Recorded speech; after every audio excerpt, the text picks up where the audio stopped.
Gereja Toraja Jemaat Tangerang memperkenalkan QR Code standar pembayaran nasional sebagai alternatif pemberian persembahan secara digital. Kode ini bisa berlaku untuk semua aplikasi dompet digital yang berlaku di Indonesia. Cara persembahan menggunakan QRIS Gereja Toraja Jemaat Tangerang sangat mudah.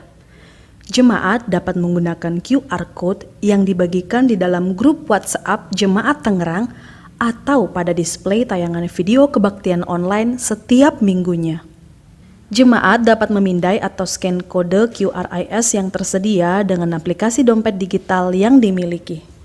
Isi jumlah persembahan yang ingin diberikan dan persembahannya akan langsung tersalurkan. Dengan cara ini, identitas pemberi persembahan akan tetap anonim seperti metode persembahan konvensional. Selamat mencoba pengalaman baru dalam memberikan persembahan bagi Tuhan. Tuhan Yesus memberkati kita semua.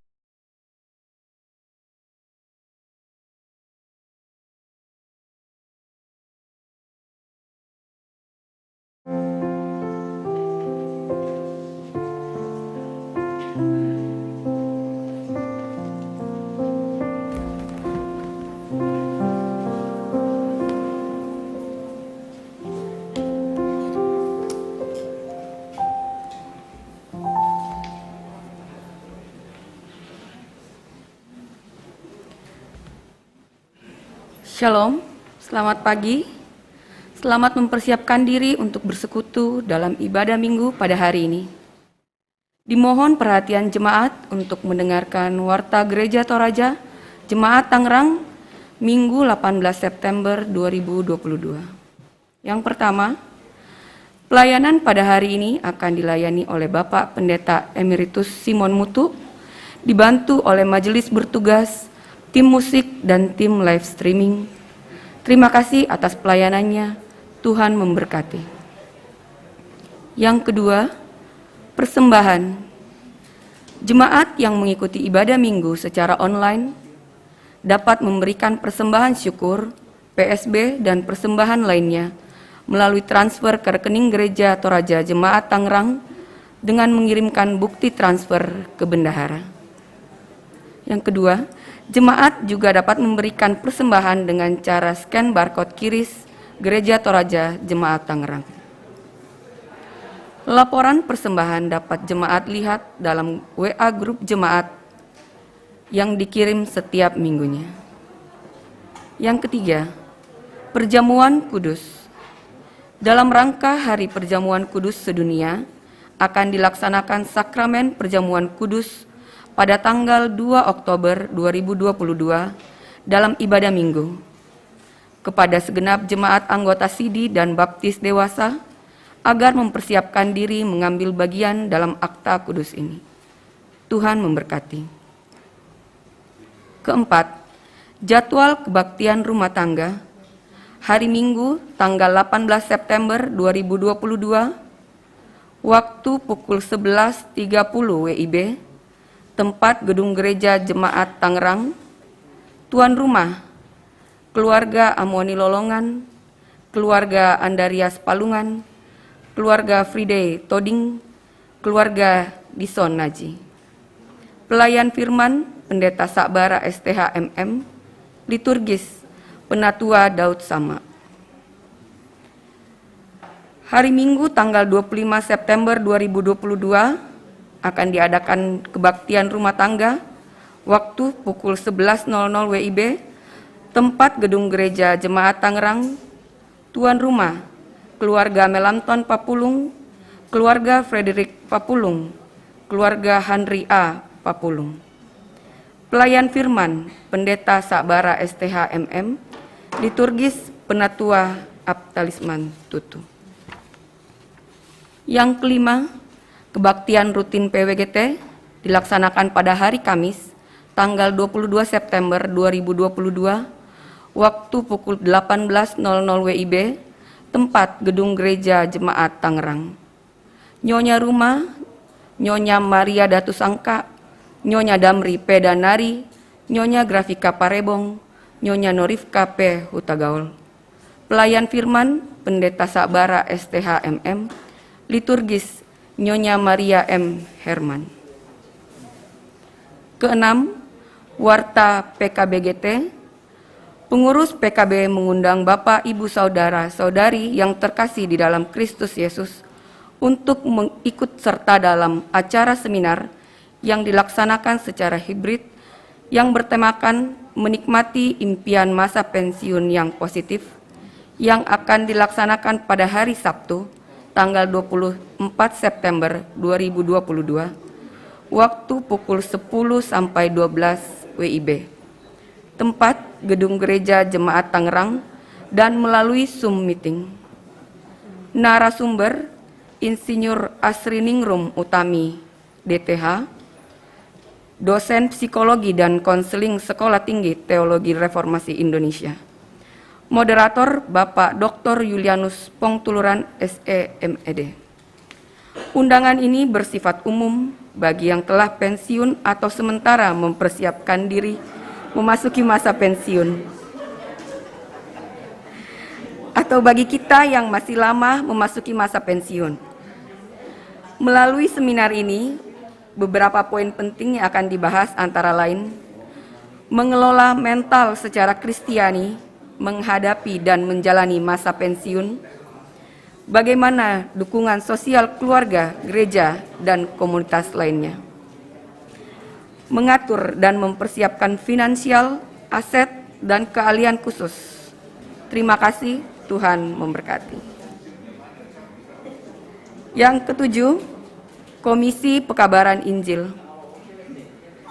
Sebagai perwujudan jemaat yang misioner, maka saat ini Jemaat Tangerang terlibat dalam pelayanan pekabaran Injil di daerah Bedo Barupu dengan mengutus proponen Sem Sambatu STH yang melayani di daerah tersebut. Jemaat yang rindu untuk mendukung pelayanan pekabaran Injil dapat menyalurkan melalui rekening Bank Mandiri Gereja Toraja Jemaat Tangerang dengan memasukkan kode angka 2 di belakang nominal persembahan yang diberikan. Tuhan memberkati. Yang kedelapan, ucapan selamat ulang tahun. Majelis Gereja dan segenap jemaat mengucapkan selamat ulang tahun kepada anggota jemaat yang berulang tahun sepekan ke depan. Tuhan memberkati.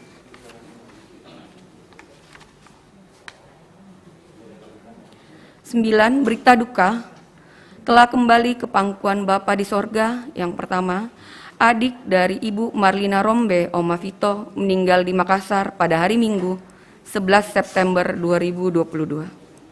Yang kedua, almarhum Ibu Adolfina M. Rerungan, ibu terkasih dari Bapak Yarit Pabisa, meninggal pada hari Kamis 15 September 2022 di Toraja.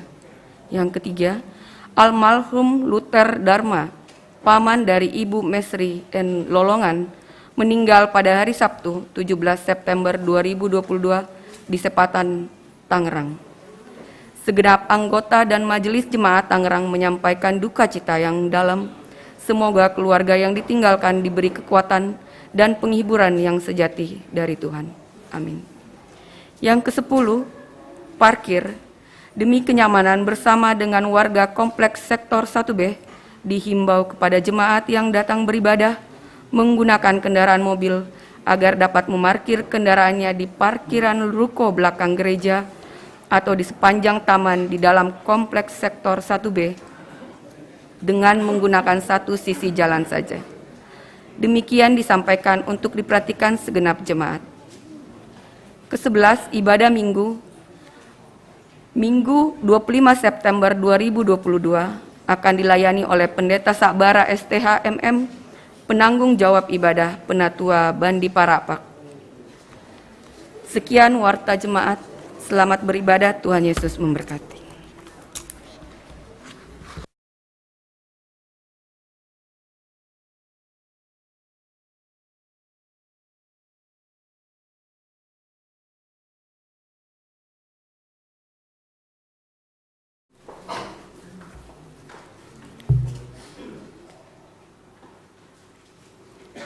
Shalom.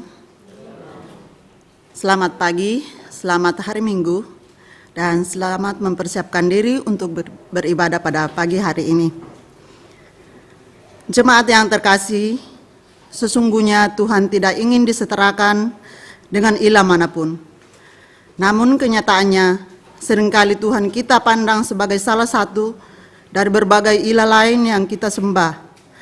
Adilkah semua ini jika dibandingkan dengan penyertaan Tuhan bagi kita? Lalu bagaimana kita bersikap? Inilah yang akan kita renungkan bersama melalui ibadah ini dalam sebuah perenungan tema, berharap kepada Tuhan. Mari kita berdiri sambil menyanyikan Kidung Jemaat 7, Ya Tuhan kami puji nama-Mu besar.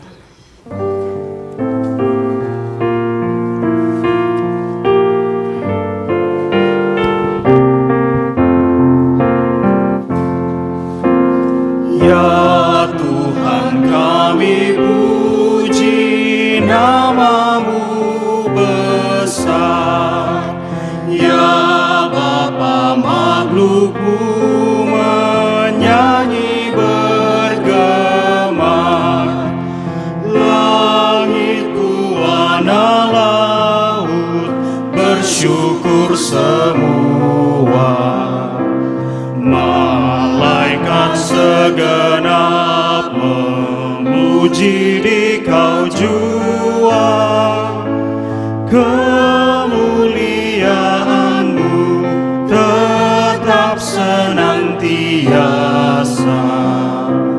Kudus, kudus, kuduslah Tuhan Maha Kuasa.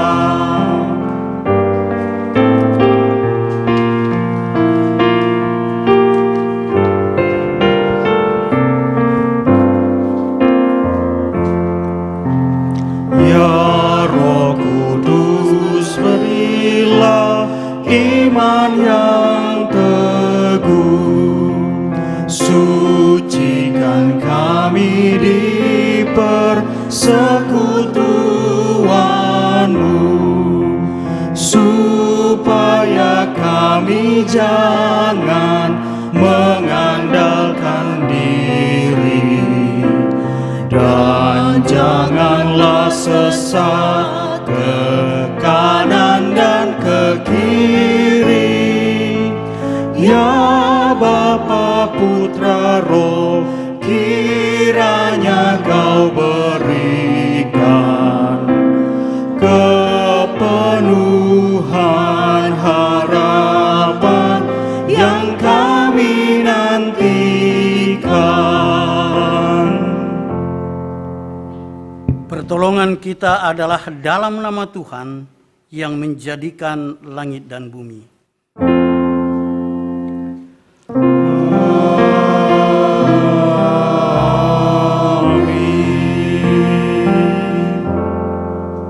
Salam kepadamu dari segala orang kudus, kasih karunia Tuhan Yesus Kristus menyertai kamu. Dan menyertai saudara juga.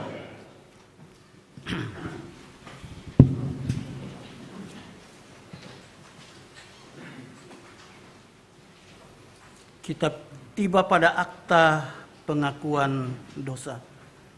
Selaku hamba Tuhan, saya mengajak kita sekalian mari dengan ketulusan dan kerendahan hati kita mengakui segala dosa kita di hadapan Tuhan. Ya Tuhan Allah kami,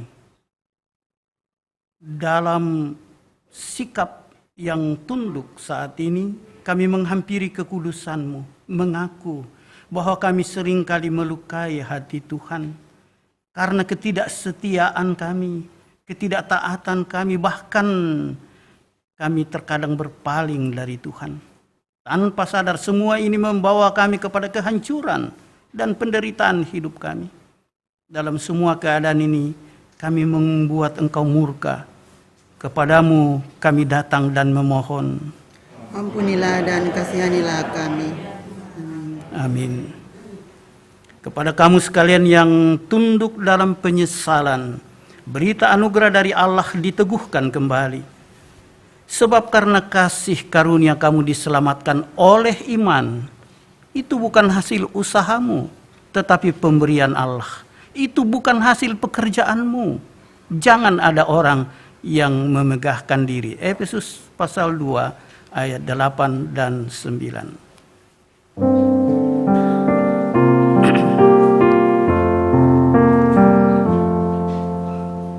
Bila ku renung dosaku padamu Tuhan, yang berulang ku lakukan di hadapanmu. Kasih sayangmu, perlindunganku, di bawah naungan sayapmu, damai hatiku. Kasih sayangmu,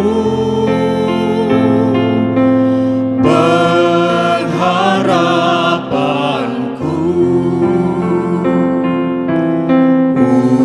usapan kasih setiamu selalu ku rindu.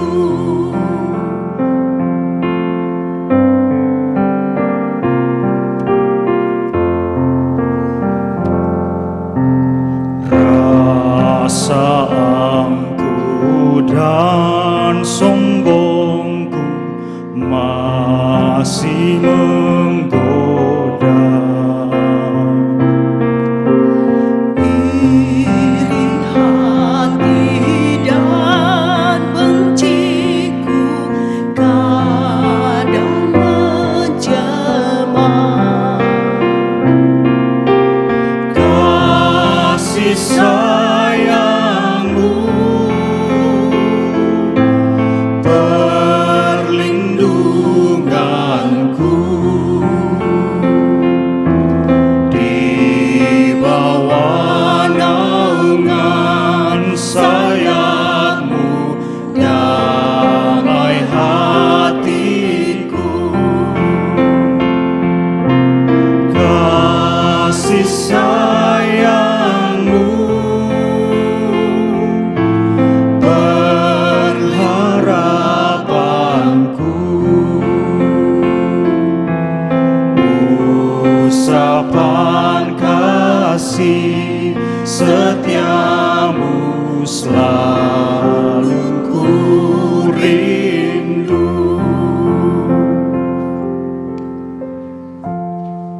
Dengarkanlah petunjuk hidup baru dari Tuhan. Maka kami ini umat-Mu dan kawanan domba gembalaanmu akan bersyukur kepadamu untuk selama-lamanya dan akan memberitakan puji-pujian untuk-Mu turun-temurun. Mazmur 79 bait yang kedua. Bait yang ke-13. Dalam Tuhan, tiba saatnya kita masuk dalam bermazmur yang terambil dari Mazmur 79 ayat 1 sampai ayatnya yang ke-13. Ya Allah, bangsa-bangsa lain telah masuk ke dalam tanah milik-Mu.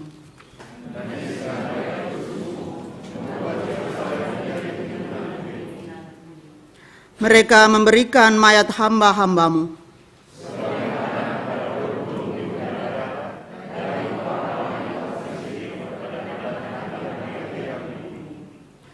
Mereka menumpahkan darah orang-orang itu seperti air.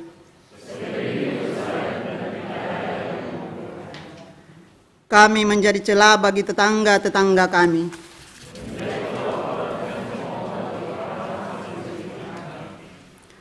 Berapa lama lagi ya Tuhan Engkau murka terus-menerus?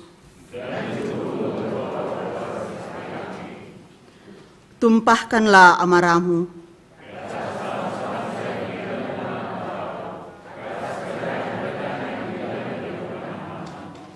Sebab mereka telah memakan habis Yakub.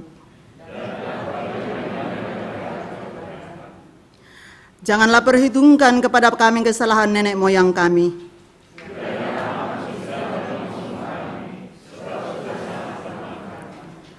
Tolonglah kami, ya Allah penyelamat kami. Lepaskanlah kami dan ampunilah dosa kami. Mengapa bangsa-bangsa lain boleh berkata, biarlah di hadapan kami bangsa-bangsa lain mengetahui. Biarlah sampai ke hadapanmu keluhan orang tahanan.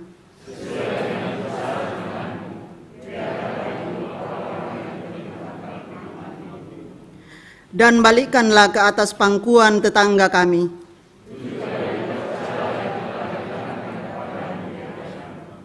Maka kami ini umatmu dan kawanan domba gembalaanmu.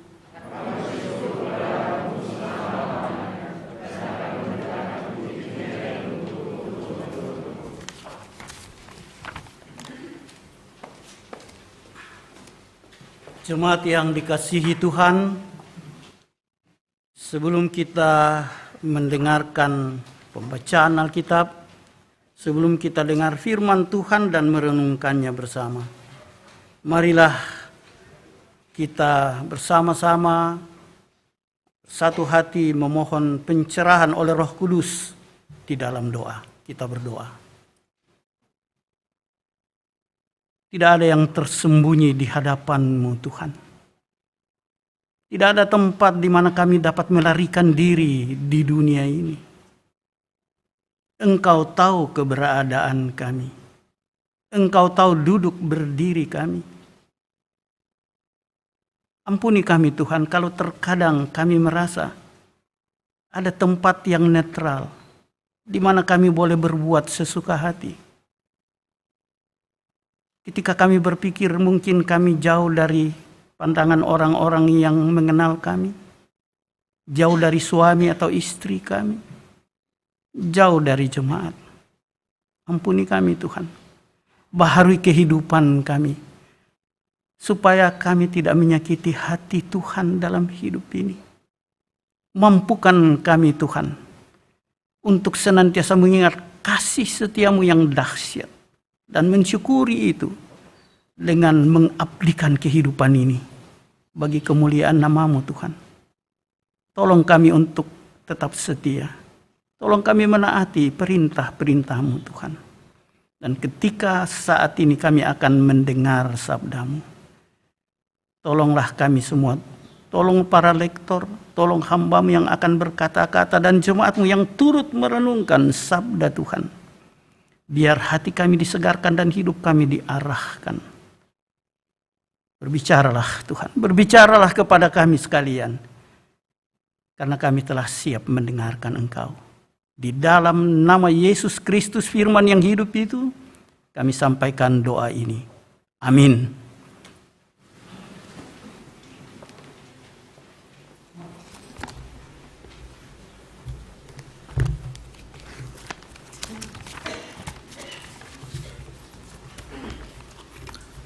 Pembacaan kita yang pertama terambil dari Yeremia 8 ayat 18 sampai 22. Yeremia 8 ayat 18 sampai 22. Demikian firman Tuhan, ratapan atas Yehuda dan Yerusalem. Tidak tersembuhkan kedukaan yang menimpa diriku. Hatiku sakit pedih. Dengar, seruan putri bangsaku minta tolong dari negeri yang jauh. Tidak adakah Tuhan di Sion? Tidak ada kerajaannya di dalamnya? Mengapa mereka menimbulkan sakit hatiku? Dengan patung-patung mereka, dengan dewa-dewa asing yang sia-sia.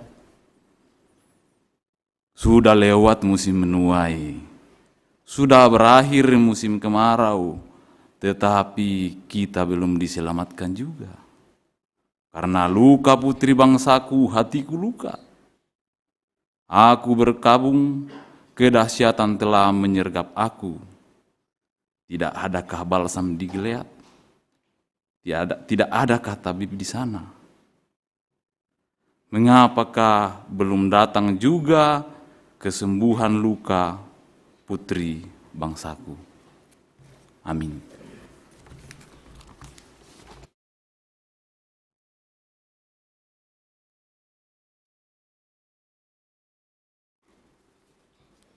Pembacaan yang kedua diambil dari 1 Timotius pasal yang kedua ayat 1 sampai 7. 1 Timotius pasalnya yang kedua ayatnya yang pertama sampai ayatnya yang ke-7. Mengenai doa jemaat. Pertama-tama aku menasihatkan, naikkanlah permohonan, doa syafaat, dan ucapan syukur kepada semua orang, untuk raja-raja dan untuk semua pembesar, agar kita dapat hidup tenang dan tentram dalam segala kesalehan dan kehormatan. Itulah yang baik dan yang berkenan kepada Allah, Juru Selamat kita, yang menghendaki supaya semua orang diselamatkan dan memperoleh pengetahuan akan kebenaran. Karena Allah itu Esa, dan Esa pula Dia yang menjadi pengantara antara Allah dan manusia, yaitu manusia Kristus Yesus, yang telah menyerahkan dirinya sebagai tebusan bagi semua manusia. Itu kesaksian pada waktu yang ditentukan. Untuk kesaksian itulah aku telah ditetapkan sebagai pemberita dan rasul. Yang kukatakan ini benar, aku tidak berdusta, dan sebagai pengajar orang-orang bukan Yahudi di dalam iman dan kebenaran. Amin. Haleluya. Haleluya. Haleluya. Haleluya. Haleluya.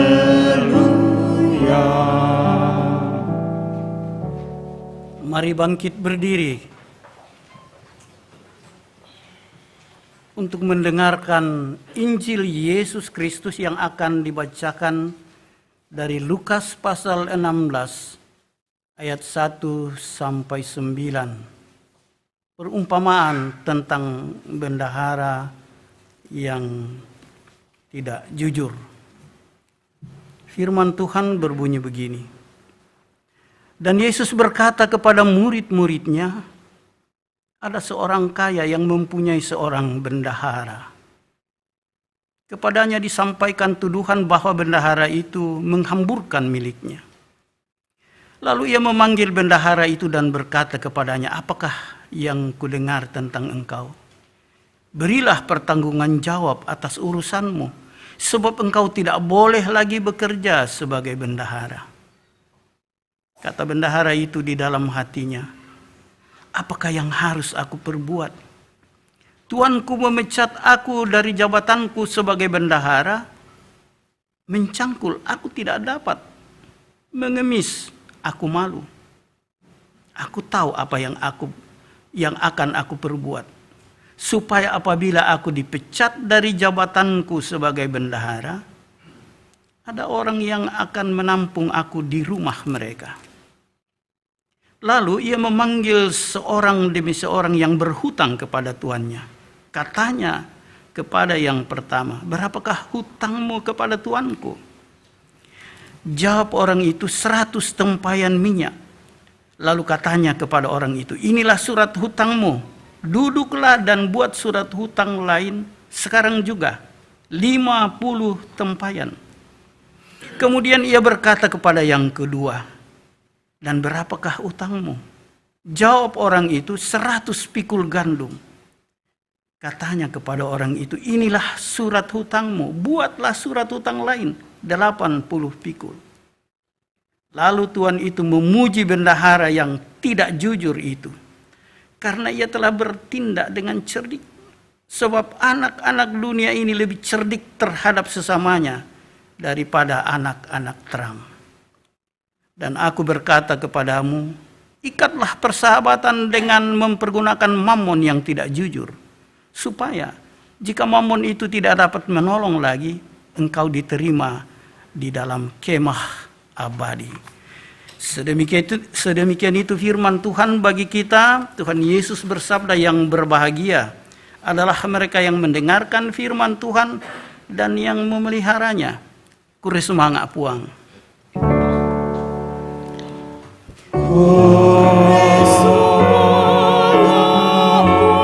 Tukadami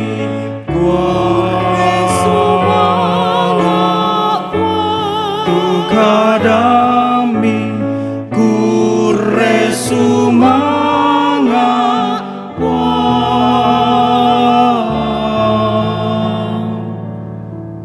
Silakan duduk kembali.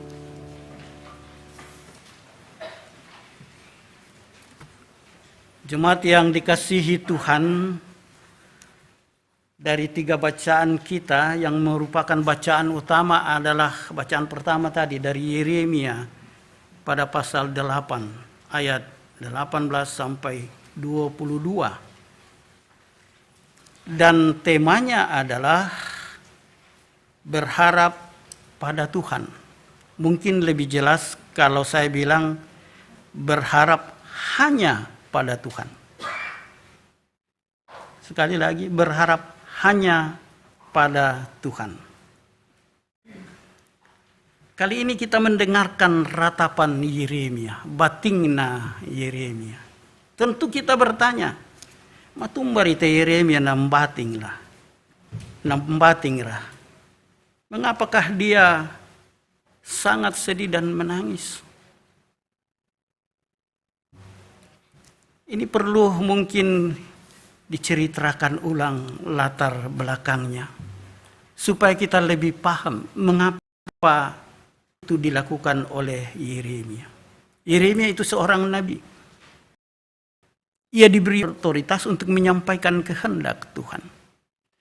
Pada satu pihak, kalau umat Tuhan yang ditegur tidak mau mendengar, Yeremia tentu merasa sedih. Dan tentu Tuhan merasa sedih. Seolah-olah Yeremia yang dilukai, padahal sebenarnya yang dilukai hatinya adalah Tuhan yang menyuruh Yeremia menyampaikan kehendaknya, firman-Nya kepada umatnya.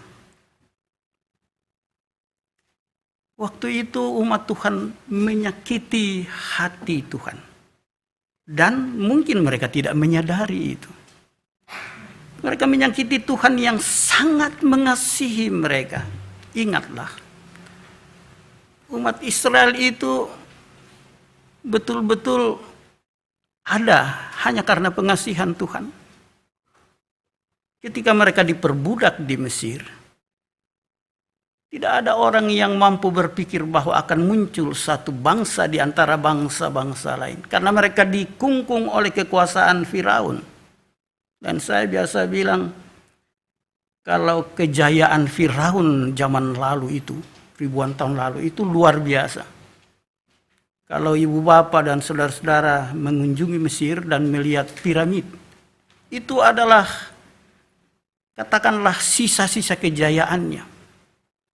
Saya sendiri, saya bukan orang teknik ya, saya menyaksikan piramid itu bingung juga, bagaimana batu sebesar itu. Kalau saya berdiri, batunya lebih tinggi dari saya, satu batu itu. Bagaimana disusun sedemikian rupa, ini teknologi kuno. Tapi sampai ribuan tahun bertahan. Itu luar biasa dan itu simbol kejayaan Firaun. Siapa yang mau melawan Firaun?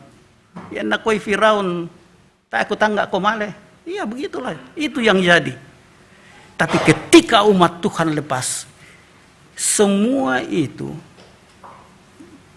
terjadi karena Tuhan menghendakinya.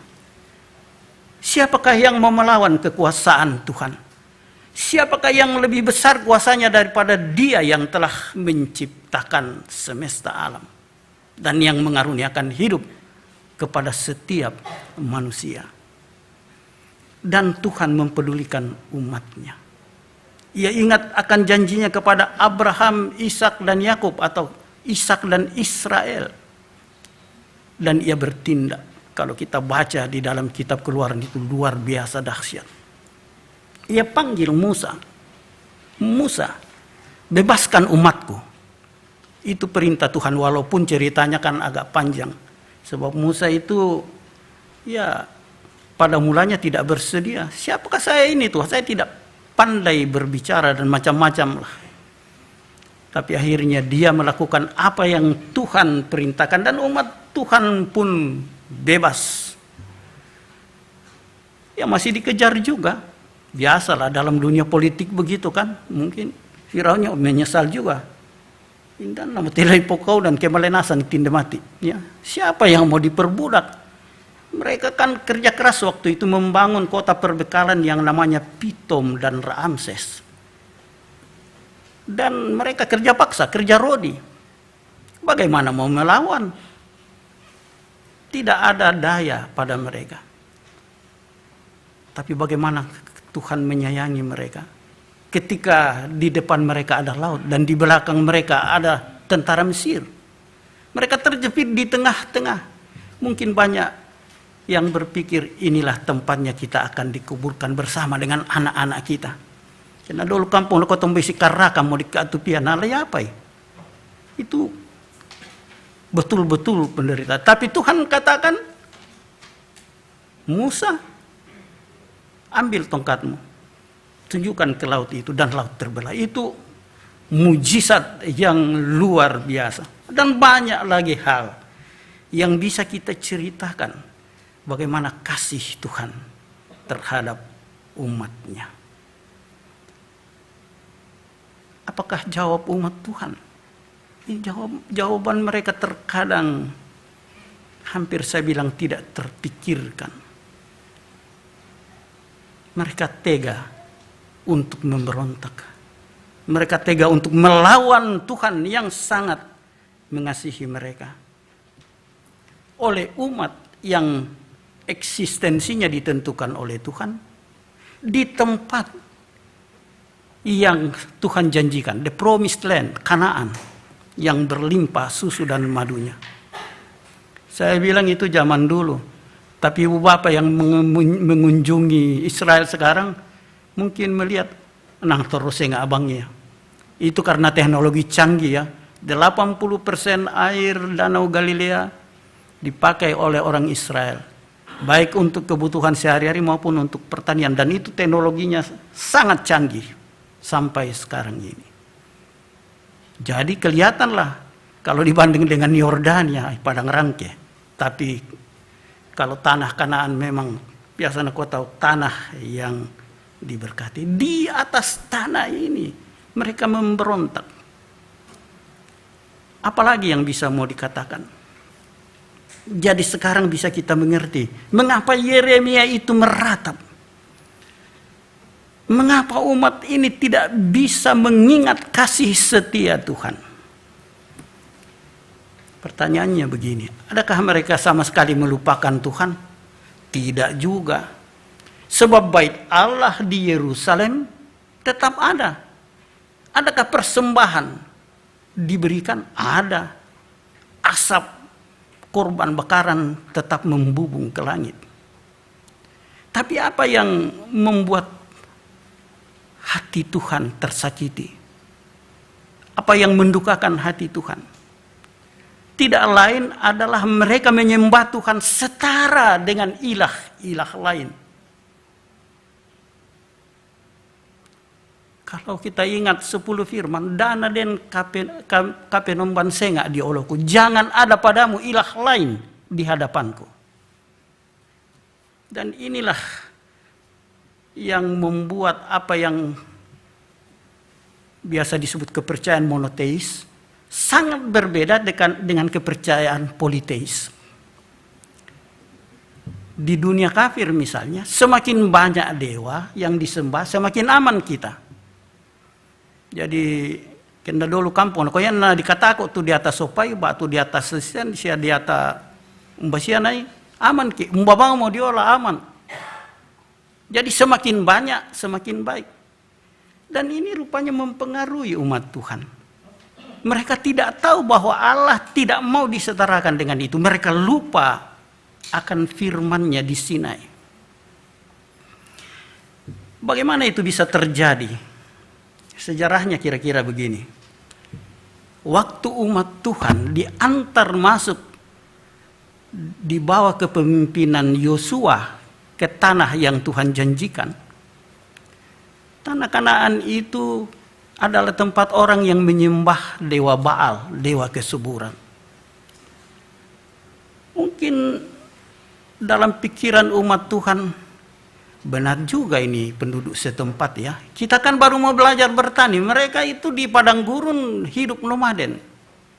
Seperti bangsa Beduin, ya, beternak, menggembalakan kambing domba. Sekarang mereka akan menetap di kota-kota dan bertani, bertanam gandum dan bertanam anggur.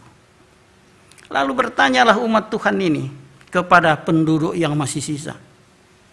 Apakah kamu mipuga unadadi te mintu tananami? Oh, satu saja katanya.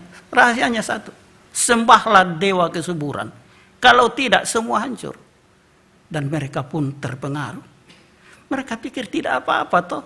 Mungkin Allah kita itu penguasa padang gurun. Ini lain. Ini daerah pertanian. Senga adukoya tu puangana. Mereka pun menyembah Baal. Jadi mereka merasa tidak bersalah.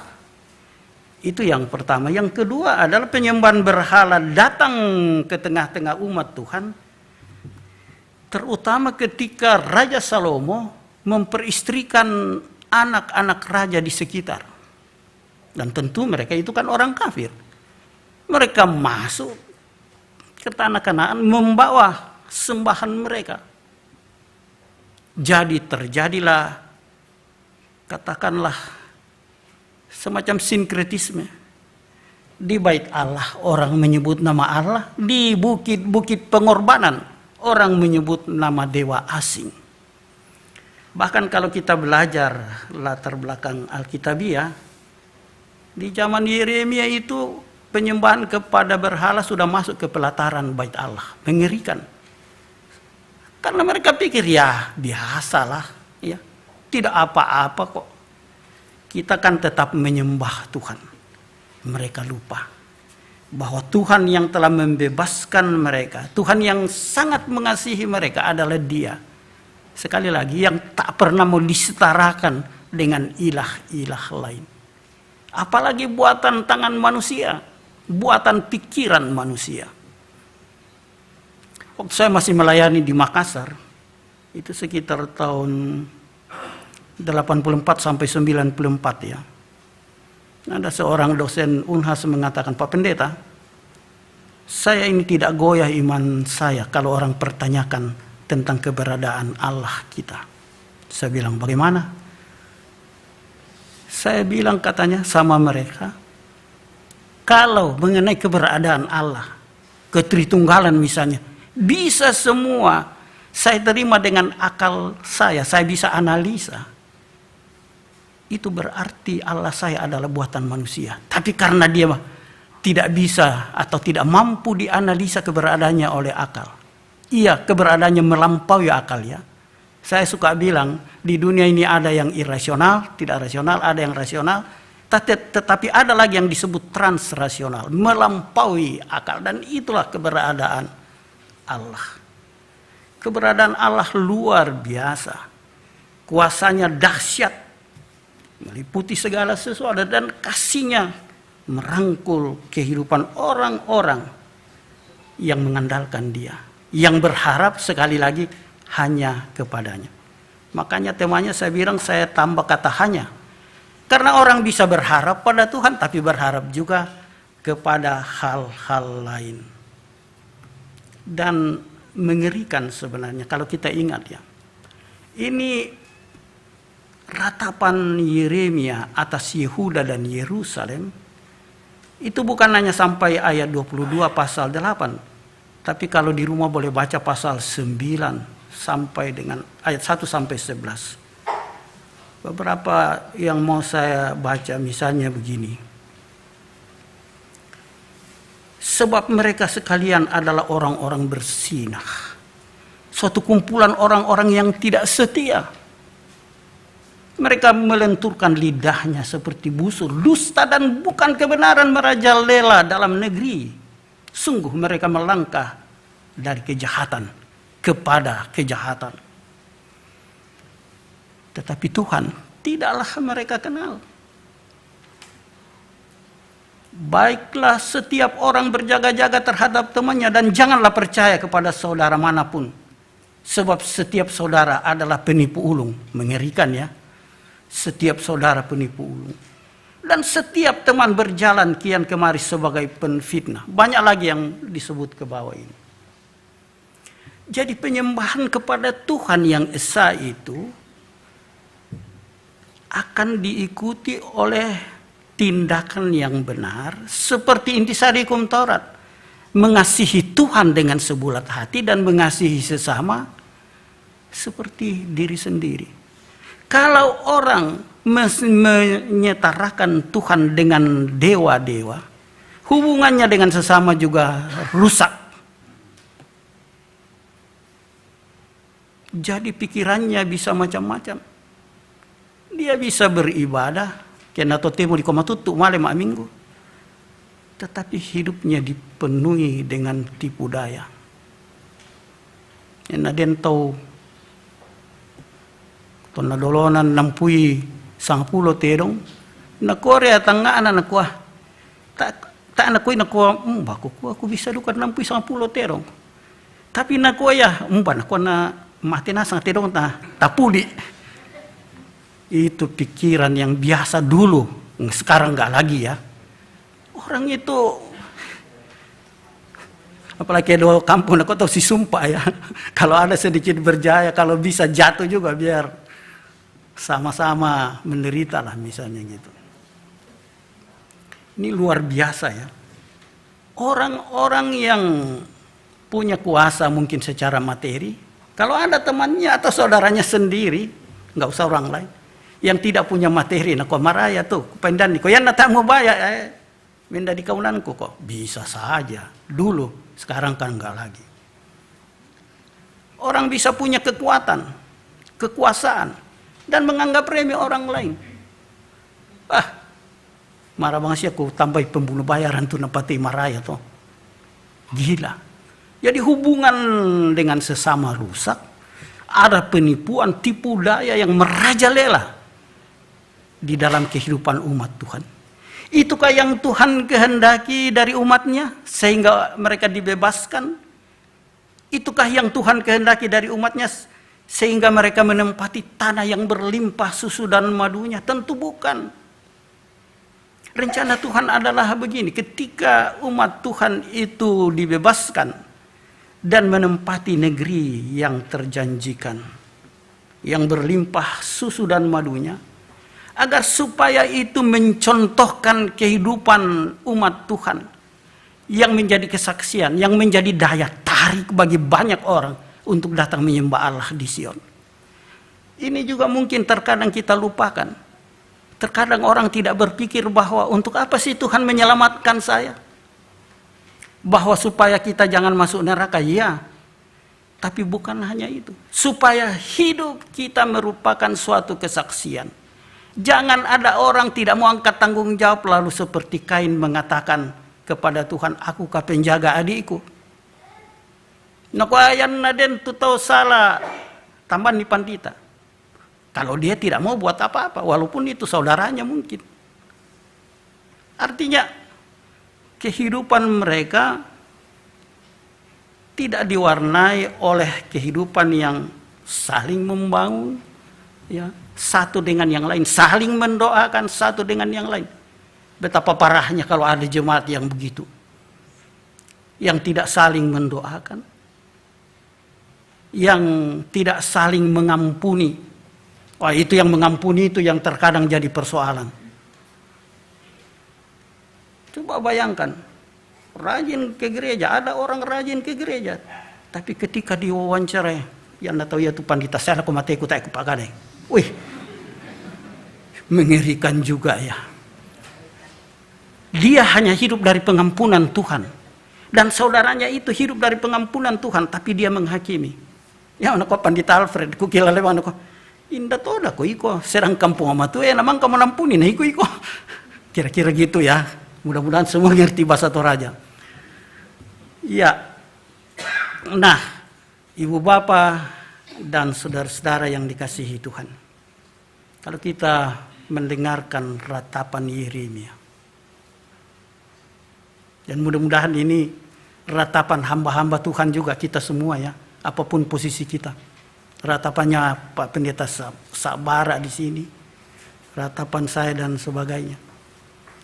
Sehingga kehadiran kita itu adalah kehadiran yang tidak sia-sia, tapi berguna, mendatangkan kebangunan bagi jemaat Tuhan, menghadirkan kemuliaan Allah di tengah-tengah kehidupan umat. Itu sebabnya pendeta siang malam harus berdoa bagi jemaatnya. Nah, ini bukan hanya masa lalu atau persoalan masa lalu, tapi juga persoalan yang terus-menerus perlu kita gumuli sebagai anak-anak Tuhan. Jadi supaya jangan terlalu panjang, kita masuk saja kepada aplikasi ya. Adakah orang sekarang menyembah berhala? Oh, pasti orang keberatan. Umbokunin menyembah berhala. Oh, tidak. Misalnya anak kaluk todolo pak, enggak lah. Saya ini orang Kristen, benar. Tapi coba kita bayangkan begini, saya kasih contoh aja. Ada orang yang merasa diri taat beribadah dan mengatakan saya menaati perintah Tuhan. Kalau dalam keadaan normal, suatu waktu berliannya yang harganya miliaran rupiah hilang, dia tidak sabar. Ada orang datang, dia bilang, ada pelian, dento mak tiro-tiro, mau rekor kan tandai. Oh, dia bilang, oh iya, karena dia sudah tertekan, walaupun dia mengharapkan Tuhan, tapi sekarang dia mau menyetarakan Tuhan dengan kuasa-kuasa lain. Dan apa yang terjadi? Hubungannya dengan Tuhan rusak dan hubungannya dengan sesama. Sebab misalnya begini, itu orang pintar juga menurut saya. Dia bilang yang ambil itu barang, orangnya itu agak kurus dan tinggi. Biasa lah, tinggi kurus, ya kayak tiang listrik katanya. Atau pendek-pendek gemuk, wah. Tapi Pak Pendeta bisa juga dia bilang pendek. Nah. Kalau ada keluarganya yang kulitnya agak hitam, dia bilang, wah ya tuh tahun nama lotong-lotong, aduh. Apa yang terjadi? Terjadilah permusuhan. Dia memfitnah, dia mencurigai saudaranya yang sama sekali tidak berbuat apa-apa. Ya untung kalau saudaranya majelis curigai, pandita curigai. Itu bisa terjadi. Jadi sekarang juga yang namanya menyetarakan Allah dengan dewa-dewa lain bisa terjadi. Sebab apa yang disebut berhala modern itu ada. Bisa terjadi sinkretisme. Ada ibadah. Bukan hanya ibadah hari Minggu, ada ibadah rumah tangga dan lain sebagainya. Tetapi pada saat-saat tertentu orang merasa tidak bersalah apa-apa. Kalau melabrak perintah Tuhan, atau kalau tidak melakukan apa yang mestinya dilakukannya, sebagai orang yang sangat dikasihi Tuhan. Ada orang yang menjadikan duit itu berhala. Itu yang disebut mammonisme. Duit segala-galanya. Demi duit saya bisa menjual Tuhan. Oh banyak itu. Demi kedudukan saya jual Tuhan. Ya. Masa ibang mau kepatongan tupungnya sunat tak siala kala sugi iku.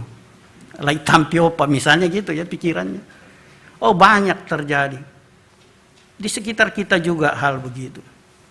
Banyak orang yang gila kuasa, dan kalau dia punya kuasa dia bilang mirip seperti itu Perlan Pokada. Itu mengerikan. Mengerikan kalau terjadi di tengah umat Tuhan yang dikasihi Tuhan. Kita semua adalah orang-orang yang hidup dari pengampunan Tuhan. Begitu banyak contoh yang bisa kita kemukakan. Orang bisa melawan Tuhan demi uang.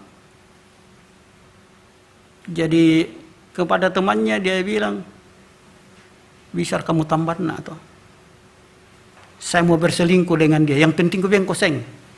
Oh bisa saja. Ya mudah-mudahan yang begitu itu jangan pernah terjadi dalam kehidupan kita, sebab akibatnya mengerikan. Coba kita lihat apa yang terjadi di zaman Yeremia. Bangsa yang dilindungi Tuhan, dan di tengah-tengah mereka berdiri kokoh bait Allah, diserang oleh bangsa lain. Dan akhirnya, waktu Yeremia belum terjadi, akhirnya Yerusalem diruntuhkan, umat Tuhan dibuang, bait Allah dihancurkan. Mungkin mereka pikir, kalau bait Allah itu kokoh dan Tuhan hadir di tengah-tengah kita, siapa yang bisa mau meruntuhkan bait Allah? Tapi sekiranya, ya, kentala si Pak Kadatol ini tu puama Tuhan, aku nataer aku hadir lantu. Ya. Kalian tidak menyembah aku dengan benar. Saya tidak hadir di situ. Jadi dia biarkan apa yang diandalkan oleh umat Tuhan hancur. Banyak orang mati diserang. Ya mungkin mereka itu berdoa sebelum berperang, tapi mati juga. Karena mereka minta pertolongan Tuhan, tapi hidup mereka lebih banyak minta pertolongan para dewa. Nah, ibu bapak dan saudara-saudara yang dikasihi Tuhan, satu hal lagi yang mau saya katakan. Mengapakah kita berupaya menaati perintah Tuhan? Banyak orang mengatakan, Maraya tuh jawaban apa nih? Saya bilang apa? Matakut kita neraka. Oh iyalah, siapa sih yang mau masuk neraka disiksa? Tapi sebenarnya kalau berdasarkan bacaan kita, mestinya kita bilang, saya berusaha setia menaati perintah Tuhan karena saya tidak mau menyakiti hati Tuhan. Saya tidak mau melukai hati Tuhan yang sangat mengasihi saya. Kalau itu kita pegangi, kita akan mengatakan, tuntun aku Tuhan, kuasa rohmu yang kudus kiranya menuntun aku. Supaya di dalam hidup ini, aku melakukan perintahmu. Aku melakukan perintahmu dalam hidup rumah tanggaku. Aku melakukan perintahmu dalam hidup keluarga besarku. Di tengah-tengah jemaat, bahkan di tengah-tengah masyarakat. Jangan sakiti hati Tuhan, ibu bapak dan saudara-saudara. Karena Tuhan tidak mau dipermainkan. Kalau ia murka, ia bisa menghancurkan apapun yang dikehendakinya. Kiranya di dalam kesadaran itu kita mengatakan, bagaimanakah akan kubalas kepada Tuhan segala kebajikannya? Bagaimana aku berbuat baik, melakukan perintahnya, menyaksikan kehendaknya kepada banyak orang. Supaya Tuhan tidak tersakiti. Dan supaya Tuhan, dan hanya Tuhan, yang dimuliakan dalam kehidupan kita. Itu pesan firman Tuhan bagi kita. Terpuji nama Tuhan. Amin.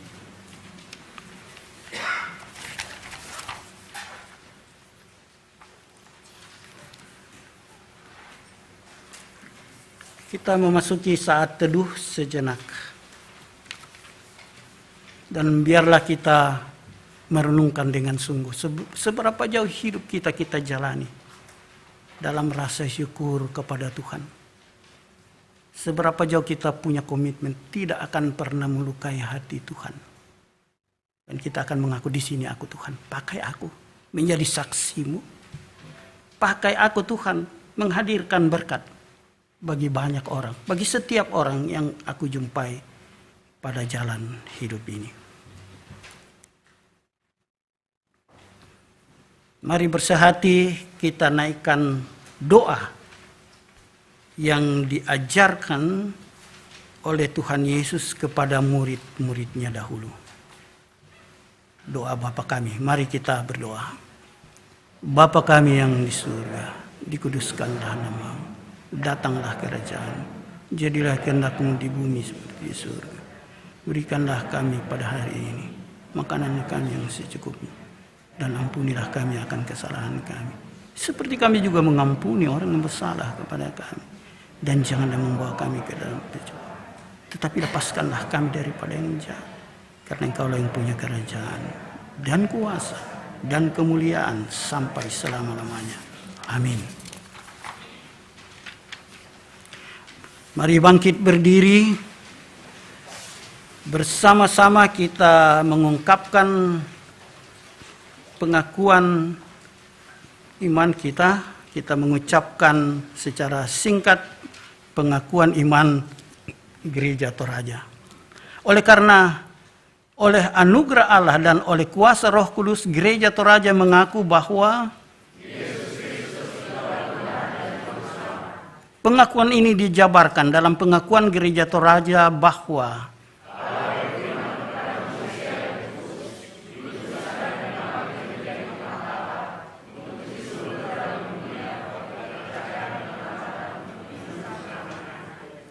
silakan duduk kembali.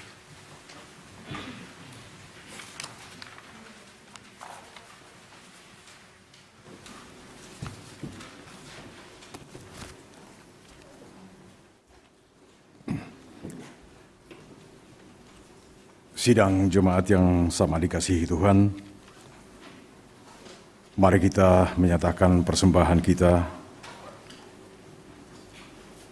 Marilah kita memberikan persembahan kepada Tuhan dengan mendasarkan pada 1 Tawarik 29 ayat 17. Aku tahu, ya Allah, bahwa Engkau adalah penguji hati dan berkenan kepada keikhlasan. Maka aku pun mempersembahkan semuanya ini dengan sukarela dan tulus ikhlas. Dan sekarang umat-Mu yang hadir di sini telah kulihat memberikan persembahan sukarela kepadamu dengan sukacita. Sambil pun dijalankan, mari kita menyanyi Kidung Jemaat 393, Tuhan betapa banyaknya.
rahmat-Mu tiada putusnya. Hendak ku puji nama-Mu tetap selamanya. Terima kasih ya Tuhanku atas keselamatanku.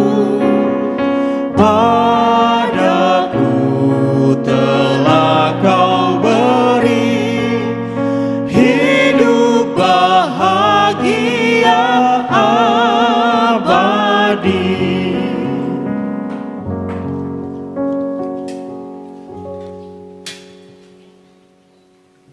Jemaat yang dikasihi Tuhan, 2 minggu ke depan kita bersama-sama dengan orang beriman di seluruh dunia akan merayakan Perjamuan Kudus yang biasa disebut Perjamuan Kudus sedunia. Dan untuk pelayanan Perjamuan Kudus, dengarkanlah bagian formulir yang dibacakan untuk kita sekalian. Saudara-saudara yang dikasihi Tuhan, kita akan mengadakan perjamuan kudus dan Tuhan Yesus menitahkan kepada murid-muridnya untuk tetap memperingati pengorbanannya sampai Ia datang kembali dalam kemuliaan kerajaannya. Berdasarkan titah itu jugalah Rasul Paulus menjelaskan kepada jemaat yang ada di Korintus demikian.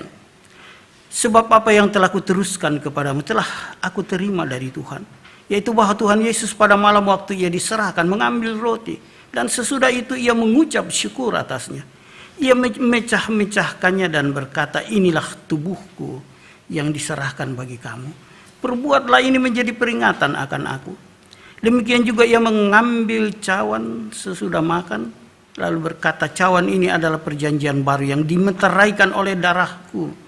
Perbuatlah ini setiap kali kamu meminumnya menjadi peringatan akan aku. Titah Tuhan Yesus itu yang telah dijelaskan oleh Rasul Paulus kepada jemaat di Korintus ditujukan kepada semua orang percaya di segala tempat dan waktu. Untuk itu kita juga dipanggil untuk melaksanakan perjamuan kudus. Untuk turut mengambil bagian dalam perjamuan kudus, hendaklah kita masing-masing bersikap demikian. Pertama, menyadari dan mengakui dengan sungguh dosa kita di hadapan Allah, lalu menyerahkan diri kepadanya dan mengharapkan kelepasan di dalam Tuhan Yesus Kristus. Yang kedua, meyakini dan percaya dengan sungguh bahwa Allah telah mengampuni dosa kita melalui sengsara dan kematian Tuhan Yesus. Yang ketiga, bersedia meninggalkan kepercayaan yang sia-sia dan segala perilaku yang melawan kehendak Allah, lalu dengan sungguh mempersembahkan diri sebagai persembahan yang hidup, yang kudus, dan yang berkenan kepada Allah. Sebaliknya saudara-saudara yang tidak mau berbuat demikian, kehadirannya mengambil bagian pada meja perjamuan Tuhan hanyalah merupakan perbuatan sia-sia. Firman Tuhan mengatakan, jadi barang siapa dengan cara yang tidak layak makan roti dan minum dari cawan Tuhan, ia berdosa terhadap tubuh dan darah Tuhan. Karena itu hendaklah tiap-tiap orang menguji dirinya sendiri, dan baru sesudah itu ia makan roti dan minum anggur dari cawan itu. Karena barang siapa makan dan minum tanpa mengakui tubuh Tuhan, ia mendatangkan hukuman atas dirinya. Demikian yang boleh saya sampaikan dalam rangka kita mempersiapkan diri untuk merayakan perjamuan kudus sedunia. Kita akan berdoa syafaat, dan sedengar ada ditampilkan nanti di layar nama orang-orang selengkapnya yang ulang tahun dan lain sebagainya. Secara singkat saya akan membawa dalam doa mengenai kehidupan warga jemaat, mengenai pelayanan dalam lingkup jemaat, pelayanan gereja-gereja, dan berdoa bagi bangsa dan negara.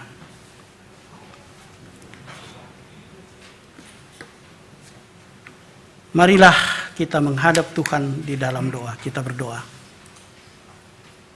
Kami bersyukur ya Bapa di surga. Engkau melawat kami dengan kebenaran firman-Mu. Ubahlah kehidupan kami Tuhan, baharuilah. Sehingga kami tidak menyakiti hati Tuhan.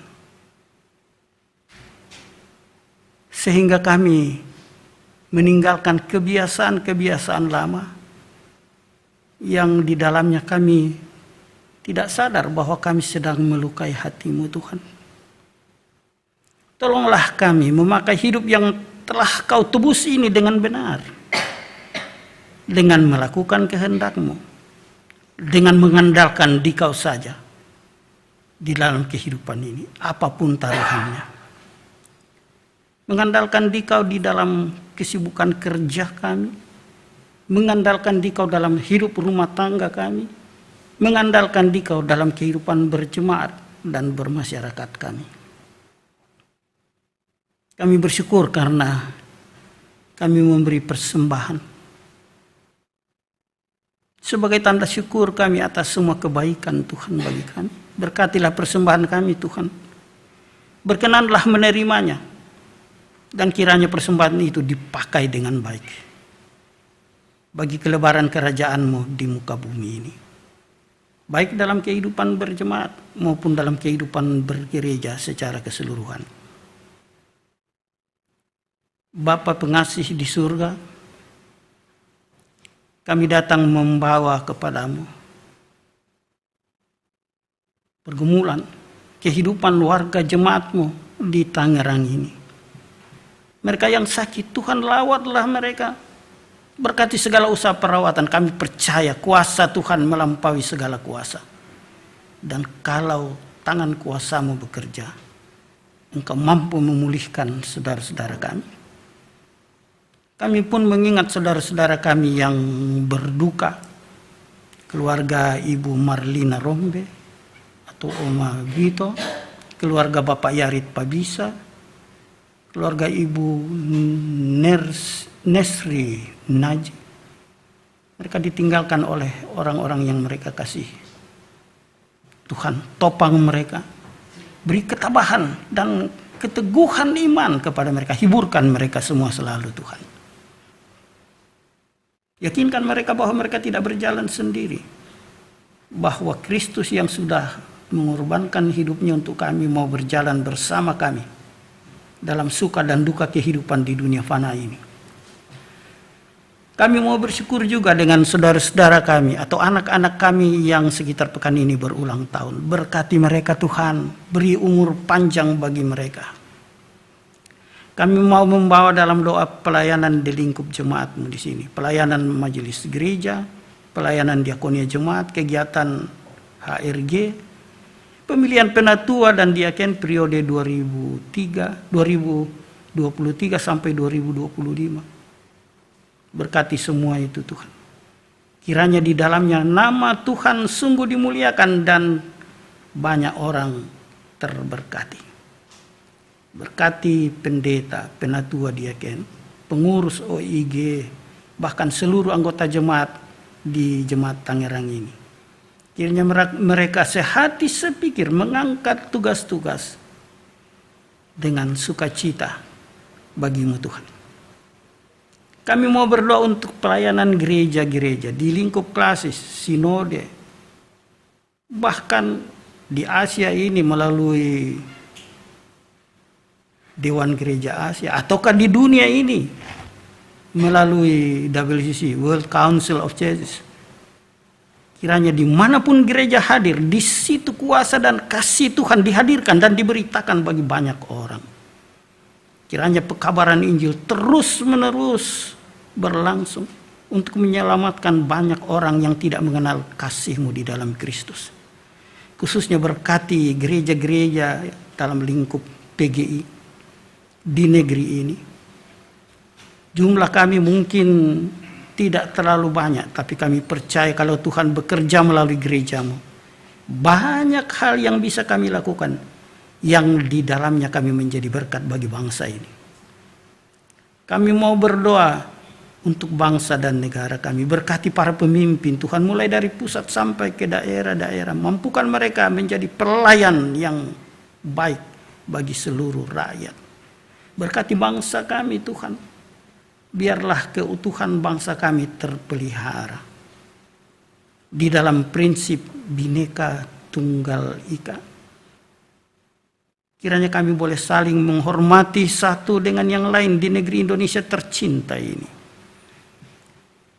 Tentu terkadang ada gejolak. Oh Tuhan, Engkau tenangkan hati yang gelisah, padamkan amarah yang menyala-nyala yang terkadang mau menerkam sesama.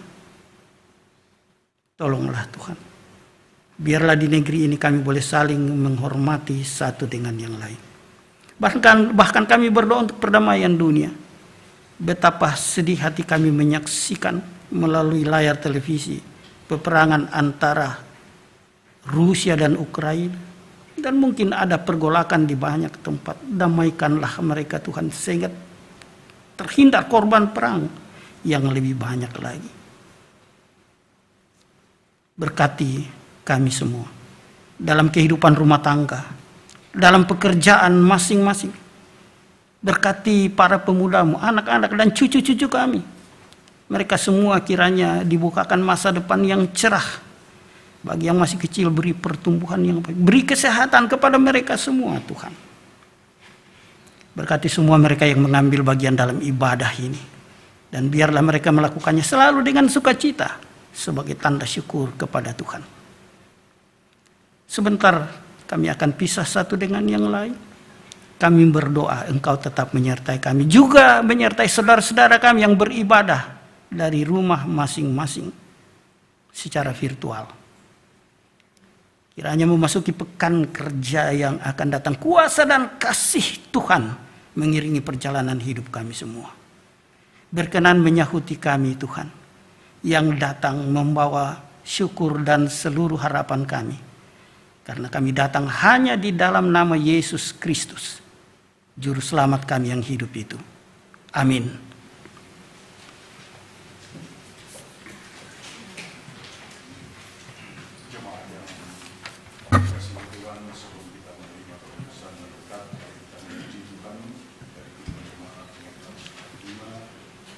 Akan Tuhan, saya undang jemaat bangkit berdiri.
Kristus, pergilah ke dalam kehidupan kamu sehari-hari. Teruslah menaruh harap hanya pada Tuhan dan bukan pada hal lain yang sifatnya sementara.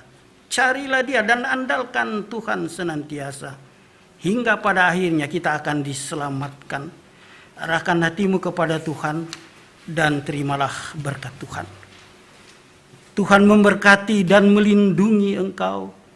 Tuhan menyinari engkau dengan wajah-Nya dan memberi engkau kasih karunia. Tuhan menghadapkan wajah-Nya kepadamu dan memberi engkau damai sejahtera.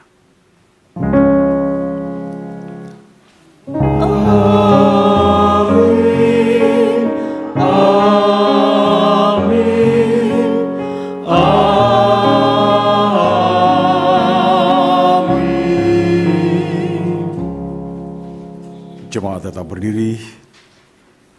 Jemaat yang kekasih, marilah kita mengakhiri ibadah kita dengan menyanyikan NKB 188, Tiap Langkahku.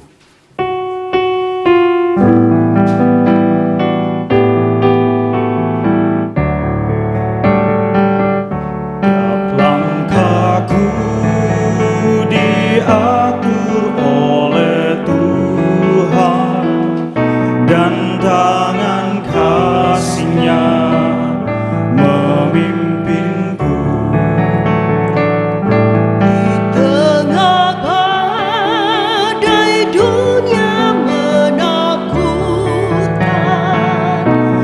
hatiku tetap tenang teduh. Tiap langkahku ku tahu yang Tuhan pimpin, ke tempat tinggi ku dihantarnya, hingga sekali nanti aku tiba di rumah Bapa sorga yang bakal.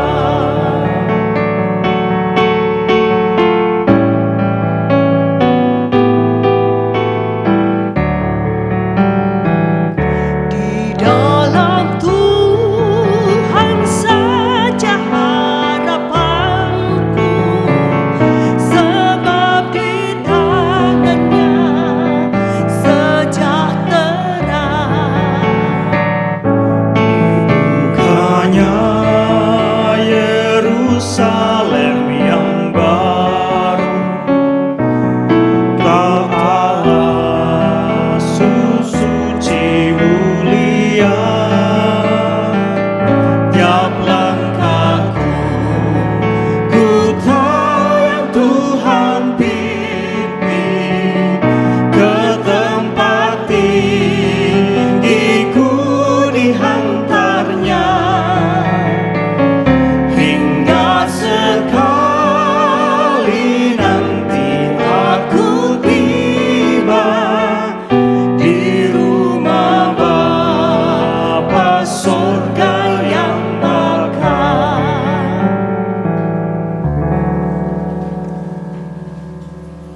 Demikianlah ibadah minggu pada hari ini.